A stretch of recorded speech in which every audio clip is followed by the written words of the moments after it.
Salut, moi c'est Fred. Et moi, c'est Fred. Bienvenue pour ce deuxième épisode du Berry qui soigne vidéo. Pour la seconde fois, on va vous présenter les actus de l'ONF et nos actus syndicales sous format vidéo. Cette semaine, numéro spécial, études d'impact. Les études d'impact que nous a concoctées notre direction pour le CHSCT en prévision de suppression de dizaines de postes dès le début de l'année prochaine. Ces études d'impact ont particulièrement révolté les représentants du personnel en CHSCT. Ces derniers ont d'ailleurs voté une motion en ouverture de séance pour dénoncer leurs insuffisances, notamment en matière de mesures de prévention et de quantification et d'évaluation des charges de travail. En effet, sur 600 impacts identifiés par la direction dans ces tableaux, seuls 150 font l'objet de mesures d'atténuation. Parmi lesquelles nous n'avons pas enlevé, par exemple, changer le nom du service ou remettre à jour la plaquette de communication de présentation de l'agence. Pourtant, la direction a des obligations légales en la matière. En effet, la législation du travail et la législation de la fonction publique obligent la direction à prévenir les dangers pour la santé des personnels, notamment par rapport aux impacts de ces projets de réorganisation, qu'elle doit prévenir par des mesures de prévention efficaces. Ces manquements en la matière ont déjà été pointés dans de nombreuses expertises et dans de nombreuses alertes des représentants du personnel, et plus récemment dans un rapport de l'inspection du travail du Grand Est. Alors voilà, l'ONF supprime des postes à tour de bras, remplit à la va-vite des études d'impact, semblant croire qu'elle a satisfait à ses obligations administratives, mais le tout sans vraiment se soucier de la santé des personnels. Sans se soucier de la santé des personnels, t'y vas pas un peu fort là, mon petit Fred? Mon cher Fred, tu crois? Il y a quand même 150 mesures d'atténuation sur 600 impacts. Ils ont fait des efforts quand même, non? Eh bien dans ce cas, on va regarder plus en détail ce qu'il nous propose. Bon alors, t'as quoi toi? Eh ben écoute, déjà, l'agence Travaux Rhin-Vosges, ils n'ont pas fait d'études d'impact. Bon.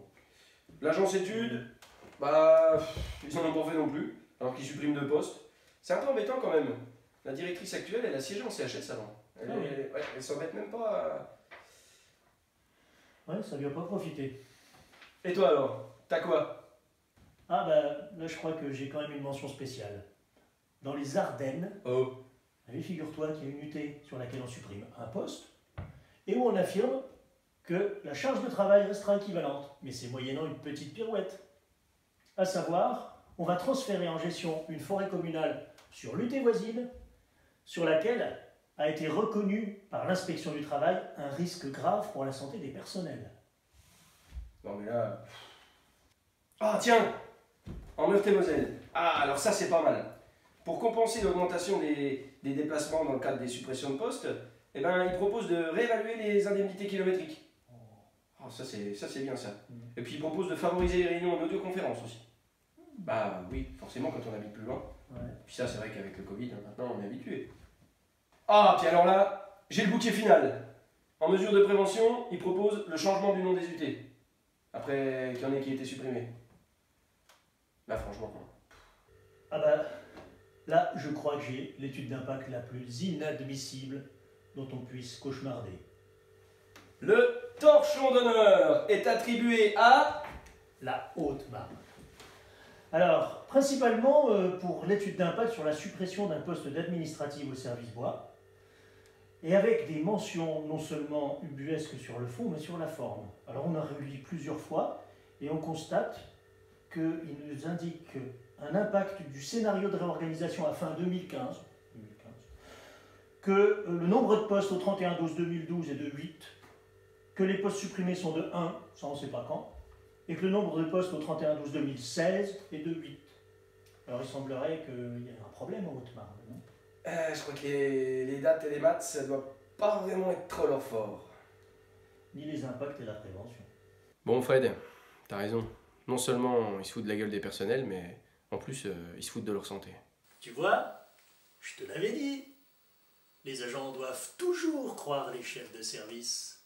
Tous? T'es sûr? Non, peut-être pas tous. Bon alors, qu'est-ce qu'on fait? Eh ben ça c'est facile. On doit tous refuser de l'appliquer pour l'instant. C'est pas un peu limite ça? Mais non Fred, c'est pas si limite. Tant que le projet n'a pas recueilli officiellement l'avis du CHS, il ne peut pas être mis en place par la direction. Si la direction décide de la mettre en place et de l'imposer quand même, c'est un passage en force. À ce moment-là, notre devoir à tous, c'est de résister et de ne pas le mettre en place sur le terrain. Et quand est-ce que le CHSCT doit rendre son avis? Eh bien, quand l'expertise agréée aura rendu ses conclusions. Et la direction n'a pas justement refusé récemment le recours à une expertise? Eh oui, elle a refusé. Il y a des accords entre la direction et les membres du comité. C'est pourquoi les membres du comité vont saisir l'inspection du travail. Cette dernière va faire une enquête et va trancher ce désaccord. Il est possible que cette dernière penche en la faveur de la santé des personnels et de notre combat et demande une expertise à l'ONF.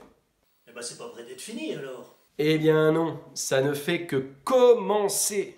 C'est l'heure d'un autre jeu concours. Il s'agit d'élire la meilleure mesure de prévention proposée par la direction dans le cadre de ces études d'impact. Les candidats sont les suivants. En numéro 1, Vosges-Montagne, sur la suppression d'unité, constituer 2 équipes de martelage susceptibles d'intervenir le même jour. En numéro 2, Schirmeck, actualiser la plaquette de présentation de l'agence. En numéro 3, jeudi Sarrebourg, sur la suppression de triage, une couverture lidar permettra des gains de temps significatifs. Numéro 4, attention la Meurthe-et-Moselle, sur la suppression de 2 UT, changement de nom des UT. En numéro 5, la Haute-Marne, sur la suppression d'un poste au service bois, adaptation de l'organigramme. En numéro 6, le Haut-Rhin, sur la suppression de 14 postes dans le cadre d'une fusion d'agences, imprimante couleur pour les TFT. En numéro 7, attention je dis en numéro 7, Bar-le-Duc, sur la suppression de triage, des aménagements multiforêts.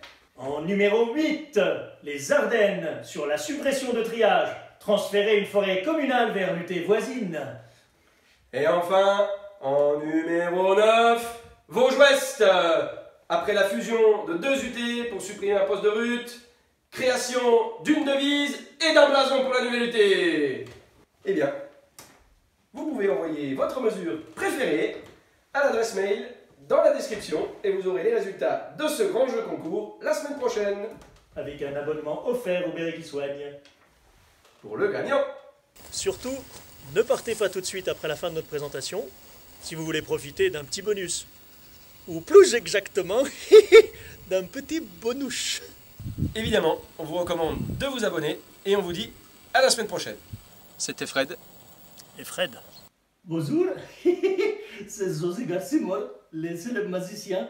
L'ONF a fait appel à moi pour régler son problème de la suppression des postes. Alors, il fait une étude d'impact, ils m'ont demandé de faire l'étude d'impact. Des fois ça marche, des fois ça ne marche pas. Alors, il veut maintenant essayer de faire apparaître une mesure d'atténuation. Alors, attention, décontrasté, ne m'énerve pas. Alors, attention, il fait tourner le... Attention, peut-être ça marche, attention. Oh, les torsions d'honneur, ça marche pas.